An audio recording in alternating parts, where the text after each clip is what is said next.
অল্প টাকায় যেটা পাওয়া যায় সেটার মধ্যে বেশি টাকা খরচা করতে বরাবরের জন্য আমি কিপটা। তো এই কোরিয়ান টাইপের ড্রেসটা হস্তের মধ্যে বস্তা করে কেমনে বানাবেন সেটার রেসিপি দেই, যেটা শুরু হয়েছিল ছোট্ট এই কর্সেটের প্যাটার্নটা দিয়ে। এবং এই টাইপের কুশি কাটার প্যাটার্ন কিন্তু বাংলাদেশে খুবই অ্যাভেলেবেল, কিন্তু অন্যান্য কান্ট্রি যেমন থাইল্যান্ড, চায়না, কোরিয়াতে অনেক এক্সপেন্সিভ। আর আমরা কি করি, দেশি জিনিস ছাড়া সেই সেম জিনিসটাই থাইল্যান্ড ইম্পোর্টেড, চায়না ইম্পোর্টেড দিয়ে বেশি টাকা কিনে আনি। বিদেশি জিনিসের মধ্যে টাকা খরচা করা আমার একটা বদভ্যাসে পরিণত হয়ে গেছে। তো যাক, আমরা আমার কাজে ফিরে যাই। তো এইটা হলো গিয়ে উপরের পার্ট, যেটার উপরে আমরা এই কর্সেটের নেকটা লাগাবো। আর নিচের পার্টটা পুরোটাই এখন পর্যন্ত হোয়াইট আছে, যেটা আমার কালার করতে হইবে, কারণ এরকমের ডাবল প্যাটার্নের কাপড় আপনারা পাইবেন না। যার লাগে আমরা নিচের পার্টটায় সুন্দর মতো কাইটা নিমু, কাইটা তারপর হইলো গিয়া রেড কালার দিয়ে নিজের মতো কালার করে নিমু, যেই কালার করতে চাই। তো এই এক কালার কাপড়ে কালার কেমনে করবেন সেটা কিন্তু ভিডিও আমি অলরেডি আপলোড দিয়ে দিছি। এন্ড কালার করার পর এই হইলো গিয়ে একটা প্যাটার্ন, এইটার নিচে হইলো গিয়ে আর একটা যেটা কুচি কুচি আছে ওইটা আমরা অ্যাড করবো। আর এই কুচি কুচি গুলো অবশ্যই আপনারা চেষ্টা করবেন একবার সেলাই করে এরকম টাইনে টাইনে হাত দিয়ে কুচি দেওয়ার, তাইলে হইলো গিয়ে ফিনিশিংটা অনেক বেশি ভালো হইবে। অনেকেই হইলো গিয়ে এই জিনিসটা বোঝেন না, তো ভাঁজ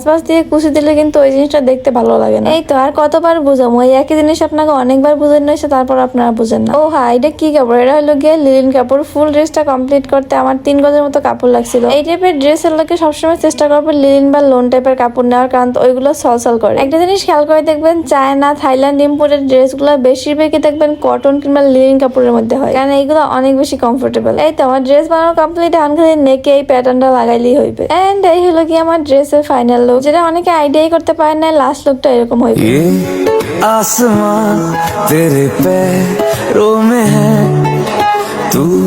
কইলাম না, কিছু কিছু জিনিস আছে যেগুলো অল্পের মধ্যে অনেক বেশি এক্সপেন্সিভ লাগে, এবং ওইগুলোর প্রতি ওভার টাকা নষ্ট করাটা বরাবর লাগে আমার বিরক্তিকর। তো ড্রেস কেমন লাগছে কমেন্টে অবশ্যই জানাবেন, আর ভিডিও অবশ্যই শেয়ার করবেন।